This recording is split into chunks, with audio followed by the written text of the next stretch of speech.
Okay, so this is the second video I'm doing. I've already made one about being authentic and, you know, understanding that maybe abnormal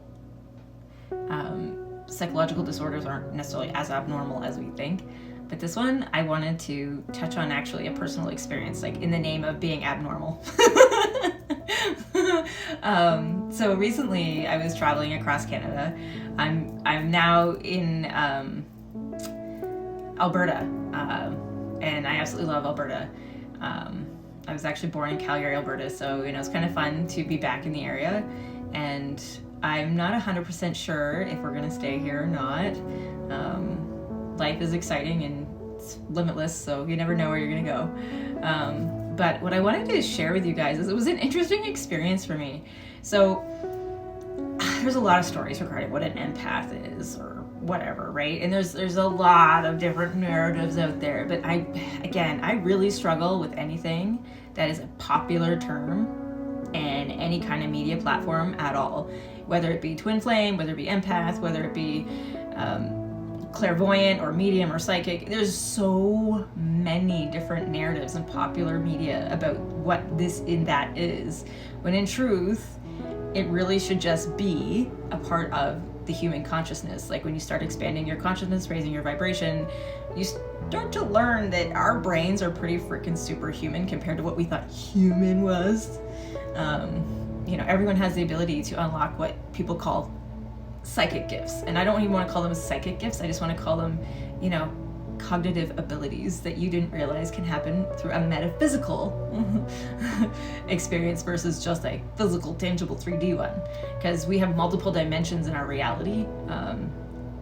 Keep that in mind. So, yeah. I'm not going to get into the science of that. That would take a whole other video. But anyway, so I don't know what your version of empath is, but I'm starting to realize for me, I don't want to even call it empathic. Ever since I was a little kid, not only could I feel the energies around me, but I could literally feel like the emotions in the energies. I could feel unsaid thoughts, unsaid wants, unsaid desires. You know, I could really tell when people are hiding a secret. If it was a really big secret, like the more their anxiety would go up, the easier it would be for me to tell that they were hiding and lying about something. So when we first got to this house, I'm also now becoming a firm believer in transmuting energy versus protecting myself from energies around me, because I don't believe any energy can do me harm unless I choose to believe it can do me harm. We're back to choice of belief. It's just energy. Energy's not bad. Energy's not good. Some energies are positive. Some energies maybe feel more negative in terms of like what we view as positive and negative as humans. But it's not like it's bad or good or evil. Energies don't come with a sentient intention. They're not plotting and planning against you. We create narratives around these feelings because they scare us, and we create stories to go around these energies because they scare us. And the more people who believe the story, believe the narrative, the more it can become real. And thus, you know, we actually literally can create our own entities, like create our own demons or create our own angels or whatever we want. We can create a lot of fucking drama. So if you're getting tired of drama, maybe take away the stories. It's just energy, okay? Just like the gun doesn't pull the trigger itself, you know, it's a gun. Just like, you know, the fork doesn't actually pick up the meat to put it in your mouth. You have to physically move it's a tool. All energy is tools in a way. So I'm very sensitive to energies. I always have been. And I'm learning how to slow it down a little, but I have to be honest, when we first got to the city, it was intense for me. Those of you who've grown up in this city, I don't know if you realize, especially if you're energy sensitive, I don't think you realize how much you're mitigating or integrating or adopting. I don't know if you realize what's going on, okay? Because it's freaking intense in this city. Like for the first day, it was really hard for me to find my center because I could like feel anxiety coming from over here. I could feel curiosity and intrigue coming from over there, and I could feel fear and anger coming from over here. And I was like, what the frick is going on, man? I'm going bananas. Took me a minute to kind of adjust and equalize myself and find a balance. But then I realized too that the house that we're renting had a lot of unhealed energy in it. It's a really cool older house. I don't know if the pictures in here are from the family that was here, but I'm pretty sure there was somebody who lived here right up until their last days. Whether they went to an old age home or died here, I don't know. But I absolutely love it. The energy in the backyard is cool. It's almost got like that eerie fairies live there kind of feel. It's really cool.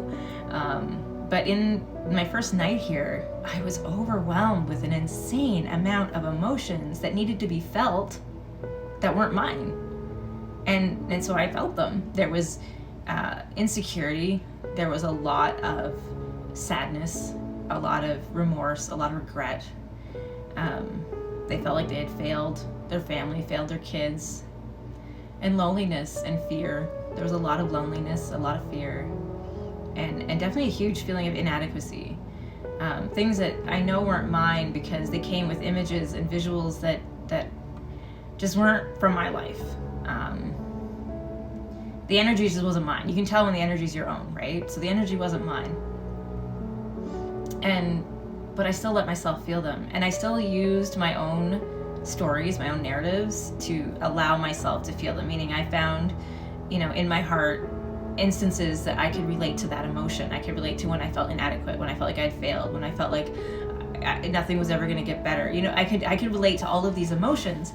And the longer I just sat with them and let them be expressed and felt them, the calmer the house got. And now the house has a very peaceful feeling. It feels like it's found a happy homeostasis again.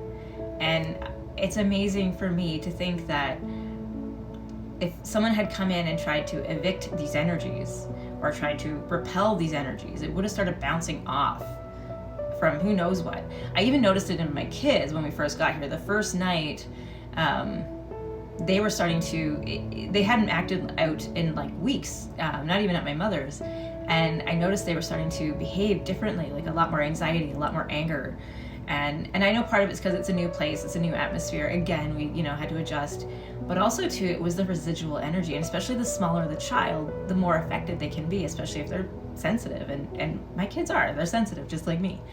I can tell because when I'm acting bananas, they act bananas. So kids are very sensitive, right? So it took me a full night to kind of transmute all of that. And then I had to deal with some of my own issues the day after. It can be hard. Not every day is going to be perfect. Not every day is going to be you on top of your game. And that's okay. But I wanted to say, in the name of being authentic, don't be afraid to be yourself and share crazy stories like this. And don't be afraid to transmute energy because you can handle it. Just repelling it or protecting yourself in some weird bubble or dome. I mean, don't get me wrong, it's helpful to have your white dome or gold dome or whatever it is you like to do. I think it's definitely helpful to keep, not just to keep people out, but to keep your energy focused on yourself so that you're not bleeding energy out randomly. But it's also really important to know that sometimes, especially if you're going to be in a certain place for a long period of time, it might be healthier to transmute the energy, to heal the energy, versus to just kind of try to force it out, because it might keep coming back, right? An unhealed energy is going to keep going back to its source, its core wound. Also, energy's going to keep leaking out of the wound until the wound is healed. So, feel it to heal it. Anyways, I'll talk to you guys later. Have a great day.